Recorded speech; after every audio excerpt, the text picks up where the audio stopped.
All right. So, are all you guys together? Yes. From where? Grinnell College. Grinnell College. Grinnell College. Iowa. All right. So, like, what inspired you guys to come down and be part of this? Mike Brown. Mike Brown?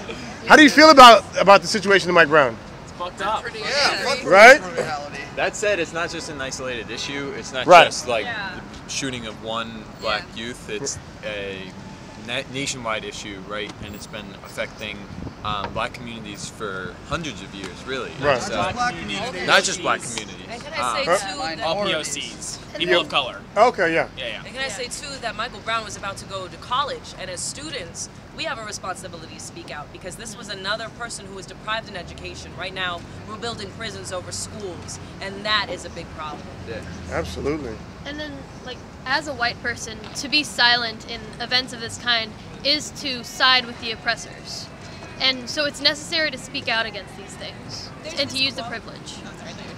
There's this quote, I don't remember the whole quote, but it's like, when they came for the Polish, I didn't speak out because I wasn't Polish. And when they came for the Italians, I didn't speak out because I wasn't Italian. And it goes on, and then it says, and when they came for me, there was no one left to speak out.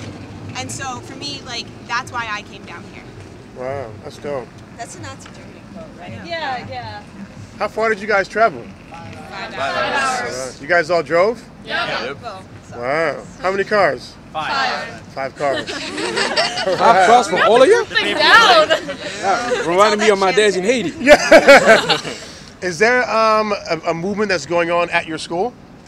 There will be. All right. On what day? People are aware, All right. but maybe more organized, yeah.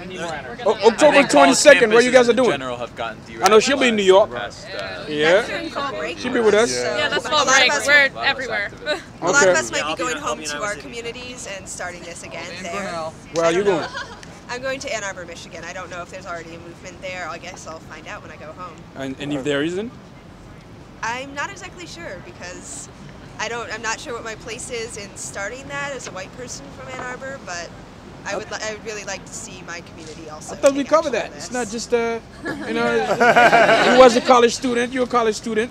I don't want to speak over people, but yeah, I would like to start things. Yeah. Okay, beautiful. All right.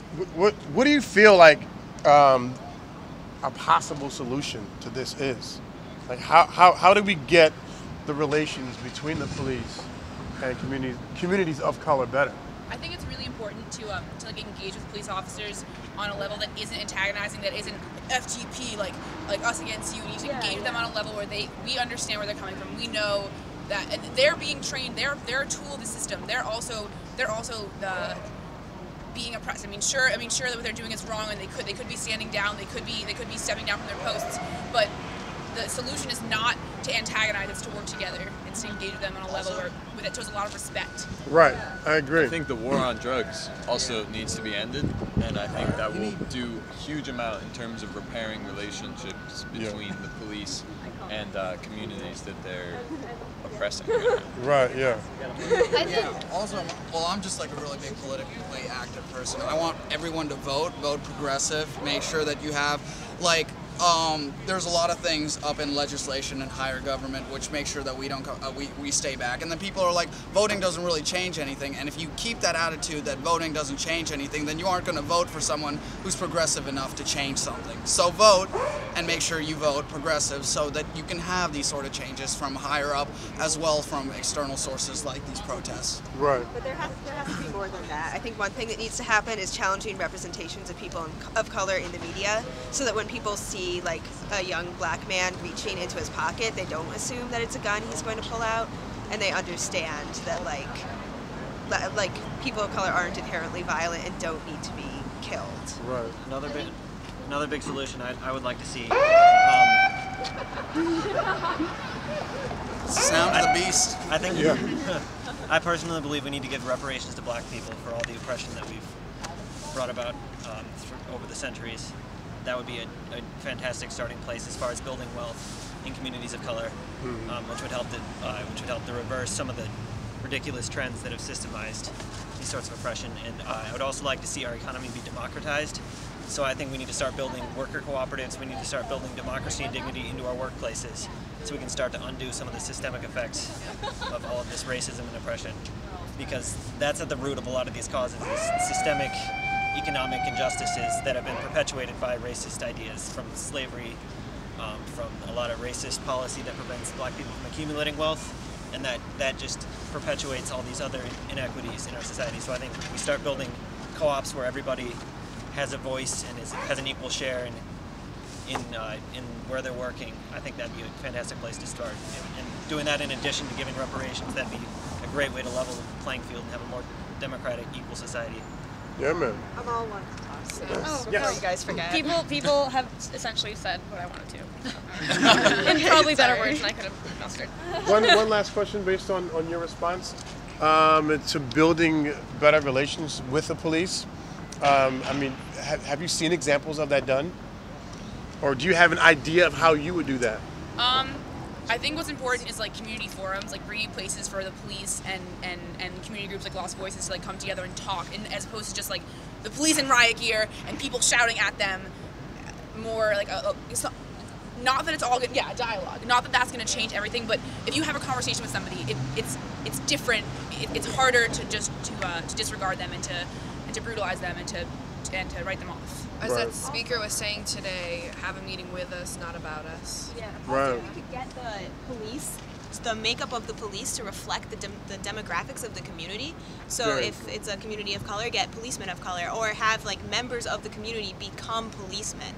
I think that would like eliminate this divide between community members and policemen. I don't think that would eliminate the problem, because as we've seen, there was some chants yesterday, like black cop, white cop, all the same. I think what we need to do is change the culture in our policing, and also we need to decriminalize a lot of the things that create this insane culture. We need to decriminalize drugs and treat it as a public health problem. We need to decriminalize so many aspects, and not just I would say not just getting representation in the police force. That would be a good start. But I would also say we need to look at some other countries where police don't carry weapons. We need to look at other countries where there are community policing initiatives. In Chicago right now, I've got a lot of friends who are working with the Chicago Cop Watch, and they're working to build community policing initiatives because they're being harassed by police on a daily basis. And even if they're policemen of color, it's a culture. So we need to address that. Do you guys think that the culture of the police, like being so aggressive towards black males, do you think it's above the police? Like, are there forces that are pressing the police to oppress the people? Absolutely. Yes. I would say it's not just a police problem, it's a societal problem. Right. And they still should be held accountable. And can I say too that even from the time we're kids, if you're going through school day in and day out and you have to go through metal detectors and you get pat down just to go to class, you're used to that system. Yeah. You're already criminalized before you're even out doing things in the streets. Yeah. We work at a school in Brooklyn where the kids have to go through metal detectors to get into school. And in the Bronx, actually. And the Bronx. Yeah. Yeah. It's about the racism, like inherent and ingrained in our society. Like that's where these problems are coming from, and where the antagonistic behavior towards, like, especially men of color comes from. Anybody else wants to add anything to that? That was actually very productive. One more strategy here. Also, demilitarization, so that police, even when they have the power to oppress people, aren't able to do it with like military-grade weapons. I think that's something really important, because not only are police being given the license to kill, they're also being given a lot of weapons to kill, and that is not okay. And they're not being given the training to use them properly. To add on that, It's a global problem. It's like the reason they're getting all this money in military equipment is because of the war on drugs. That's the legislation which enables them to, or like the entire mindset which enables them to ask for more money because they want to combat these sort of substances, and they get all this military equipment.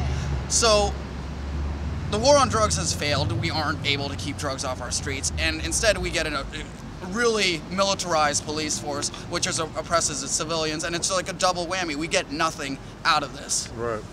Also, Absolutely. realizing that we not only do we militarize American police forces, we militarize police forces all through Central and South America, to the effect of, paying for, crop spraying planes that are supposed to kill, coca to fight cocaine, and, actually end up killing the crops of small-scale indigenous farmers, and realizing that this goes so deep, this goes so far, that yes, it is it's an American problem, but we're exporting it very effectively, and that also really needs to change. Yeah, Thank you. I was going to say. Thank you. Are you guys going to be at the hip hop event tomorrow? No, we're leaving like now. Right now? Yeah, right now. High five. Glad we got a chance to talk to you. Here we go. Here we go. Here we go. Bring it in. I care about most. Thank you guys. I care Appreciate about the most. time. Thank you. Thank you. You're hiding back there, huh?